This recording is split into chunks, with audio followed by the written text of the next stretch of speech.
As always, Ted, kick us off. Who do you have as your winner of the weekend? Well, Texas A&M got off to the quick start. They're up one game, but either one of these schools' first baseball championship ever. So it's going to be a pivotal moment for either program. I guess to everyone out there, who you're rooting for probably depends on who you don't want to hear talk about it for eternity. We're I I'm not a diehard college baseball guy. When OU's in it, I'm in it. Once they're out, I'm out. That's how my college baseball fandom works. It's like I'm gonna follow OU, and then I would say I'm the ultimate casual when it comes to college baseball. I care about one team, and that's really it. So I know very little about A&M. I know very little about Tennessee, other than I've heard their coach talk quite a bit, and he's kind of hilarious. Mhm. But we all want A&M to lose, right? I'm not alone here. It is it is a must. Okay. It is a must. They haven't won. I don't think they've won a championship in one of the major sports in a really, really, really long time. And if that happens, dear God, it's going to be horrible because they're already the loudest fan base, which I guess for them in their world, in their arena, give them credit for that. Everyone else views it as massively delusional, but that's okay. That's fine. Um, but yeah, if you want your timeline on whatever social media platform you use to be somewhat manageable for the future, you're a Tennessee Vols fan this weekend. Game I, two I at 2 p.m. today. I've got I've got a take about Tennessee that I want to run by you. Mhm. Out of all the teams, the most palatable orange compared to Yeah. Oklahoma State. Like Oklahoma State's so sharp, raised to hate it. Texas, I mean, come on, what are we even talking about? I feel like Tennessee, it's almost that like sherbet kind of makes me think of ice cream. It More is the subtle. most I I don't love it. I'm not saying I love it, but out of on the spectrum of oranges, I'm like, okay, that's I I could look at that for an extended period of time and not feel nauseous. Whereas the other ones, Yeah. ugh. You got two extremes. You've got a That's my championship series analysis right there. Hey, Tennessee's orange isn't that bad. Go Vols. do you think that that's a you think that's a common opinion, I don't or do know. you think like we are the only fan base that really cannot comment on it because hatred of Texas, hatred of Oklahoma State. So those colors are very tied into that. Tennessee, we've got no real connection there. I mean, we've played some games, we've had some great matchups before. We're about to be in the SEC, but I want because in my the way I feel about it, I think that would be the common thing because, like I said, it's subtle. You got the highlighter orange, and then you've got like the rust orange. Tennessee fits somewhere nicely in the middle. So I think I agree with you, but I'm not sure if that's just our bias speaking. I don't like orange. I was raised to hate the color. It's here's a perfect example. Son's third birthday party or son's third birthday this week. My wife, we always blow up balloons and like when they're sleeping, we quietly put them in to the room. Guess what color of balloon was left in the bag? Uh-oh. No, not blowing up the orange balloons. No, no. I realize that may be psychotic to some people, but that's just who I am. It's how I was raised. Kid doesn't need orange balloons. He does know what the color orange is. If you're worried out there that he won't know what that color is, he knows orange. I'm not trying to eliminate it from his life. I was just like, you know what? We're going to go with red and green and blue, yellow. Yeah, yeah, orange. You're staying in the bag with me. No. So Yeah. I, I'm just, what I'm trying to say is, am I going to learn to hate the Tennessee orange because I find it okay right now. As we continue to play them more in football, I'll probably learn to hate it, possibly. I'm jotting that down. I think the result of This first uh, SEC game. this first SEC game could have a major impact on that. I'm writing that down to check back with you after the result of that game. Fair enough. Good luck in baseball, Tennessee. We're all rooting for you, the entire Oklahoma fan base. Who do you have as your loser of the weekend? Loser of the weekend, the celebrity OU golf team comprising of Curtis Lofton, Dusty Dvorak, and Teddy Lehman. Explain. In just a gut-wrenching, disastrous moment. It was just, here's what happened, Gabe. Corn Ferry Tour, they had a celebrity shootout. Jack Nicklaus was in town, and they had two teams put together. Jack could come in and give a chip or a putt if you needed it. He was your mulligan on a hole, just bringing some attention to the Corn Ferry Tour that's going on right now, which, by the way, tournament's awesome. Final days today. Course is in amazing condition. But it was a 4-hole scramble. All right. OU versus OSU. OSU's team, Desmond Mason, Robin Ventura, Brendan Manzer. And, you got the 3 football players, whatever. We're the underdogs, but it's our home course. We've got our home fans there. We start off hole 1. Dusty hits a great drive. Curtis hits a great approach. I sink like a 12 or 15 foot birdie. Boom. We're up one hole. Move to the next, a par 3. I put a nice shot on the tee or on the green, maybe 10 foot out. Curtis steps up, drains the putt. 2 birdies in a row. We're up 2. We fall apart. Robin Ventura puts a shot on the next hole within about 6 feet. They make birdie. We go to the final hole. Okay. We're up 2 holes to 1. We're playing a short, drivable par 4. All 3 of us hit great drives. We're all right up there around the green. We've got options. Oklahoma State, Manzer's dead to the left. Desmond Mason hits it in a greenside bunker. Robin Ventura clutch hits a nice drive. He's up there kind of in the general area where the rest of us were. So it's a chipping and putting contest. All we have to do is tie the hole for the overall win. We chip it to within like 6 feet, maybe not even that, maybe 5 feet. And we all miss it, including Jack Nicklaus. What? Curtis lips out, or maybe Curtis pulled it. Dusty lips out. I get like the ball's 3/4 in the hole. It comes out and comes back to me. And Jack didn't make it. And then we lost in the chip off. Oklahoma State wins. Oh Brutal. my gosh. It was like Rory McIlroy all over again.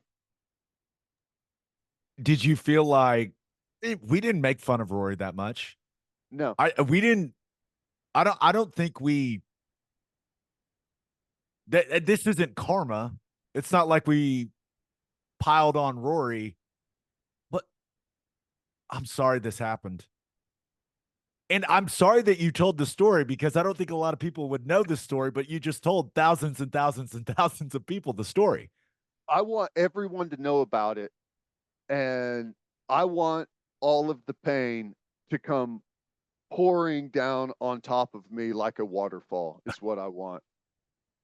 I want to roll around in the misery. At Ted Lehman 11 on Twitter, if you'd like to pile on for the blowing the 2-hole lead, that's where you can let Ted. Might as well tag Dusty in there. He'll like that. Dusty will like that. And tag Curtis. We played better than they did. I mean, we should not have lost. It makes it all. I didn't think we were going to lose until like it happened. And it was like, it was, I can't explain to you how disappointing that feeling was. It was horrible. It was Did horrible. what did what did you do when Jack Nicklaus missed the putt? I, at that point, after all three of us had missed it, it just, I didn't even, I don't know. I didn't expect him to make it either. It was a pretty straightforward putt. 5 feet, maybe, I don't think it was short. It was probably 5 feet, not outside the hole, pretty straight, uphill. It's exactly where you wanted to be, and we missed it. What are you going to do? Oh, Brutal, dude. you Brutal. hey, do you want me to make you feel better? Or Not at least really, but I'll indulge. it Yeah. it sounds like you were stringing together some good golf shots. Mm-hmm. You could be me. Swing is just falling off a cliff. Falling off a cliff, dude. I don't, it just I cannot I cannot find the center of the club face. I just can't. I don't know what's going on. I I have been playing the best golf of my life about a month ago. I've been gaining confidence, and dude, I cannot find it. And now I'm thinking about everything. Is my takeaway in the right place? Am I getting the club? Am I coming outside in? Like, what's going on? Been hitting it on the hosel a couple times. I just want to jump off. Like, I just want to jump in the lake when it happens. I don't. I am. I am in a very bad place mentally with my golf game right now, and Okay. it's so frustrating because about a month ago, I felt as good about my golf game as I ever have. Yeah. So It's you could be me, Ted. You could be just in a pool of misery when it comes. I'm to the point where I'm just like, I'm just grabbing an 8 iron and just trying to find the center, like just trying to find the path, trying to find. It's bad, man. It's well, not in a here's good the spot. thing. You are, I'll give you the good news. You're about to make a major breakthrough because it comes in waves. All right. It comes in waves, and each crest of the wave is higher than the previous. And sometimes the bottom drops out too, and you go further. But each peak of the wave is higher than the last. And if you were just playing your best golf, it's coming. You're going to pull everything together, and the next peak is going to be higher. I'm just telling you, it's how it works. I mean, watch the golfers on tour. Nobody, and I mean nobody, other than Tiger's run, do they stay at peak level. It wasn't very long ago we thought John Rahm is never going to lose a golf tournament, right? Right. It comes in waves, Gabe. Okay. Stay at it. I'm I'm sorry you lost, but it sounds like you guys played pretty well. So It was fun. It really was fun. It was awesome to meet Jack. It was great. He was I, amazing. That dude is Switzer like in his memory. They were asking him questions during the press part of it, and he was recalling matches he had with people from Oklahoma from in 1950 something. He's like, "Oh, I I had a putt on 13 is one of the best putts I made in my career." It's like, "What?" I I could not have been more excited for our guy Eddie Radosevich Oh yeah, he getting to was do all loving it. that stuff. I mean, it had it had to take a lot of mental fortitude for his blood flow to not head somewhere that could have been resulted in an unfortunate situation. Like, other than Tiger Woods, I can't imagine Eddie being any more fired up to meet someone other than Jack Nicklaus. So Uh, I was really happy for him. That looked awesome. I will tell you, whenever he was standing up there for the little one-on-one interview, I couldn't help but look and just say like, this is it for Eddie. This is the moment. This is The awesome. pinnacle. There's only I would say the white whale is him doing something like that, but with Tiger Woods. Like that's the only way Yeah. it's going to get better for Eddie. Yep. I was He fired did up good. for him. 2-0. I'm sorry, Ted. Yep. That's the best part about you is I know you're going to carry that weight and that pain. And that's what I love about you. Just I might tattoo it on my back or something. I don't know. Let's get to my winner and loser. But first, what if for the rest of 2024, you got a little bit better every day? When you're learning a new language with Babbel, that's exactly what you're doing. 1 in 5 Americans have learn a new language on their bucket list. If that's you, make 2024 the year you finally check it off the list with Babbel. Here's a special offer for our listeners, and it's only for our listeners right now. Get up to 60% off your Babbel subscription at babbel.com/Oklahoma. Don't pay hundreds of dollars for private tutors or waste hours on apps that don't really help you speak the language. Just use Babbel. Babbel's quick 10-minute lessons and handcrafted by over 200 language experts to help you start speaking a new language in as little as 3 weeks. We travel a lot, and you best believe next trip we take, I'm going to use Babbel. Try to learn the language. I want to be able to greet people, Ted. Order at restaurants. Be like the locals. Ask for directions, because I ask for a lot of directions when I'm on vacation. I just want to be able to do all that kind of stuff in the local language. So get up to 60% off at babbel.com/Oklahoma. That's BABBEL.com/Oklahoma. Rules and restrictions may apply. And head to opolisclothing.com for our podcast merchandise and the best OU gear out there. That's OPOLIS clothing.com. Use promo code TED, TED, for 10% off. That's opolisclothing.com. Use promo code TED for 10% off. Buttery soft and 10% off. My winner of the weekend, Oklahoma City, Oklahoma. Or should I say Olympic host city, Oklahoma City, Oklahoma, baby. I mean, are you kidding me? It's Impressive. just that it's a massive announcement for the city that when LA hosts the 2028 Summer Olympics, softball and canoe slalom will take place in the world-class facilities that already exist in the great city of Oklahoma City. I think it's a massive deal for the entire state. I hope that it's not only a big deal for the state of Oklahoma, but for some of the states surrounding us. This area of the country doesn't get a lot of stuff like this. Yeah, man. And I'm really, really excited. It is, I think it's going to be one of the coolest sports things of my lifetime. I mean, Oklahoma City is going to host the Olympics. It's only 2 events. I don't care. Oklahoma City is hosting the Olympics. I never thought that would ever happen. Yeah, it's going to be awesome. Obviously the softball, I mean, this is the place for softball clearly. And it's so awesome. And, you know, the river sports thing, I think is kind of new. Like as a resident in the area, I saw it going in and it looks cool. I drive past it every day whenever I'm going downtown.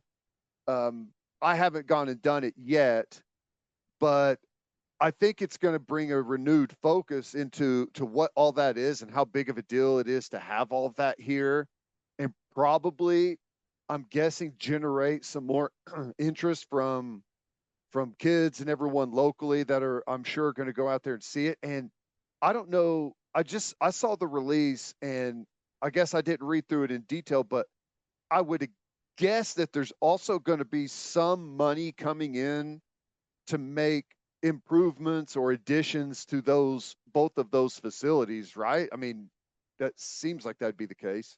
Yeah, I don't really know, but all I know is Oklahoma City's hosting the Olympics.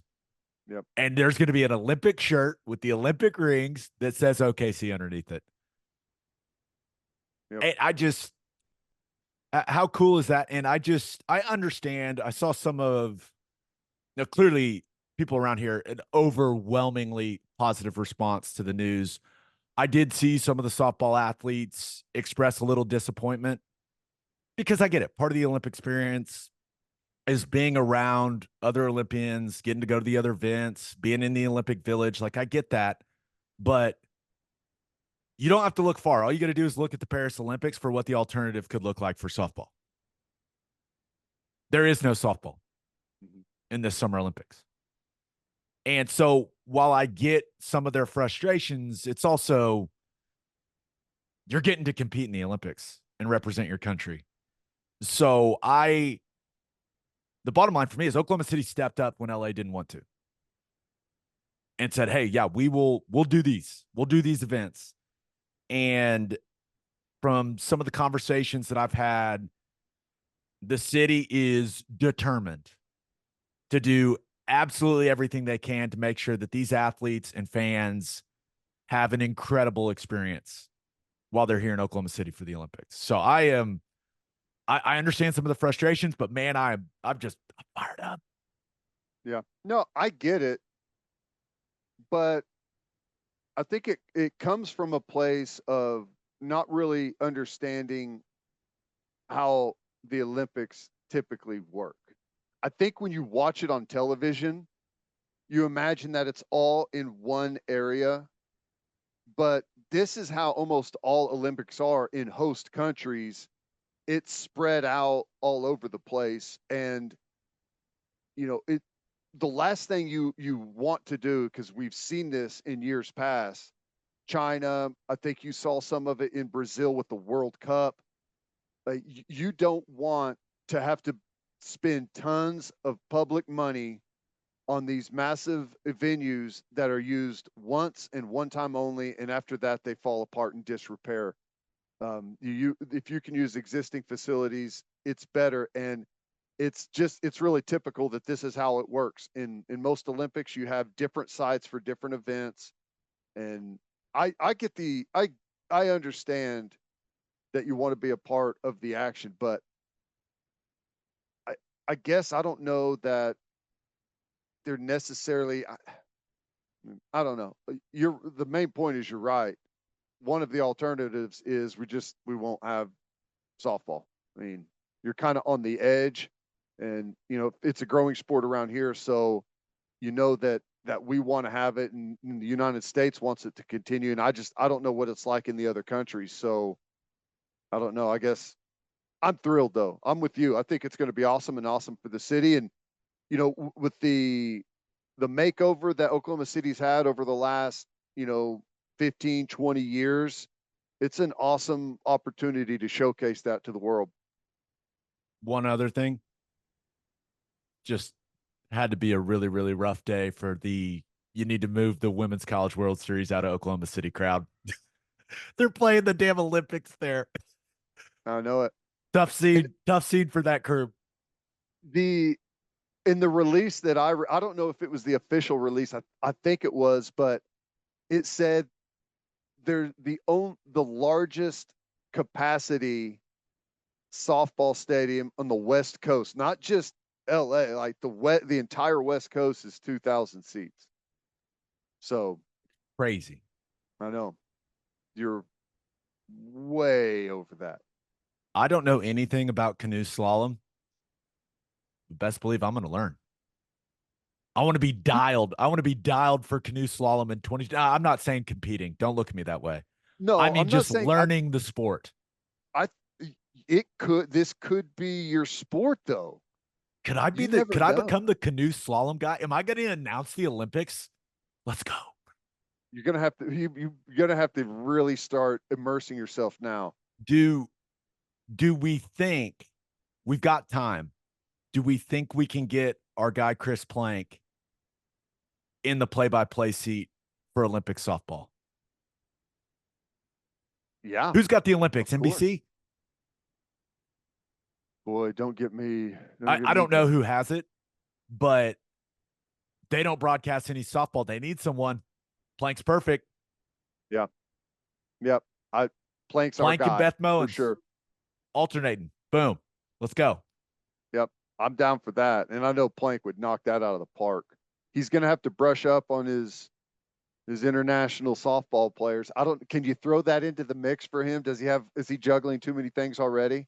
No. The man can juggle. No sports media personality can juggle more than that man. I'm confident. It just worked the Olympics in there. It'll be fun. Listen, guys, Chris Plank can call every single softball game of the entire Olympics, not just the United States softball games. He will call every single one of them back to back to back. Plank's going to learn Japanese to call all the games. Babble. Yeah. Babble. You say Babble, new sponsor. Come on. All right, my loser of the weekend though, the Florida Panthers. Oh, About a little man. hockey talk. Ted, you guys I aren't the love only one that's blown a big lead. it. They were up 3-0 on the Edmonton Oilers in the Stanley Cup Final. They've lost 3 in a row, and man, they got absolutely drilled on Friday night, 5-1 in Edmonton. So, Game 7, Stanley Cup Final Monday night, and somehow all the pressure is on the Florida Panthers because they've lost 3 in a row. That's not you're at home. If you would have told them before the season, hey, you have one game at home to win the Stanley Cup, of course they're going to take that. Of course they would. But man, that all the pressure is on them because there's only been one team in history that has blown a 3-0 lead in the Stanley Cup, and that goes, you got to go all the way back to 1942. The 1942 Toronto Maple Leafs blew a 3-0 lead in the Stanley Cup Final. I would not want to be one of the players for them. I would not want to be one of those fans. Those people are going to be on pins and needles, man. Yeah. Well, I think it's awesome. It's funny because when they were down 3-0 and they won that game 4, what was it, like 6-1 or something? It was something, it was a big number. Connor McDavid is a stud. He's incredible. It happened at the same time the Celtics lost game 4 in Dallas, and everyone's like, oh my God, all for TV. The NHL did it too, just so they can have an extra game. I don't know if that was the case or not, but if it was, they shot themselves in the foot because here you go. And for me personally, I'm sorry, but give me Edmonton. To come from behind like that, first time since 42. Canada want, like, if Florida wins it, the celebration's going to be like this. Okay. I mean, I'm sure everyone down there, the Panthers fans are going to be excited, but nobody else in the entire United States is going to care. If Edmonton pulls this off, like, there's going to be, it may be a new holiday in Canada. I will push back on no one else but those Panther fans in Florida will care. There is a small group of guys I know here in Oklahoma City that a couple years ago, for whatever reason, adopted the Florida Panthers as their squad. Yeah. Get together, they do it like they're all in, man. And it's hilarious. But enough guys to flip a car or two downtown. They could try. A couple of them big guys. Right. So is it anti-American to cheer for Edmonton? Or does that not apply here? I don't think it applies. This isn't a USA versus Canada situation. Like I feel like if you were a Toronto Raptors fan, it's the same, right? So I think for hockey, for the NHL, it would be best if Edmonton won. Yeah, probably. Well, it's Canadian. A Canadian team hasn't won in forever. And I mean, you got stars in McDavid and Draisaitl, like big names. I don't know. It just feels like it would bring more attention to the NHL, which you never have too much attention if you're a professional sports league. Yeah. No, I'm with you. I think it's obviously awesome for hockey. I mean, it's a good deal for them to have a pivotal moment like this. And these type of games and these type of situations is how you end up drawing a bunch of outside eyes that typically don't watch the sport. And you never know who might latch on and become a fan. What are you made of, Florida Panthers? Can you get off the mat and win Game 7? A lot of people are comparing this to the Oklahoma celebrity golf team's meltdown, being up 2-0. With time, the wound will heal, Ted. Yeah. I was wondering what I heard a couple of people yelling about the 42 Maple Leaves. I was wondering what they were talking about. Now it all makes sense. It's all coming together. You're just like the Maple Leafs in 42. What? What did that guy say?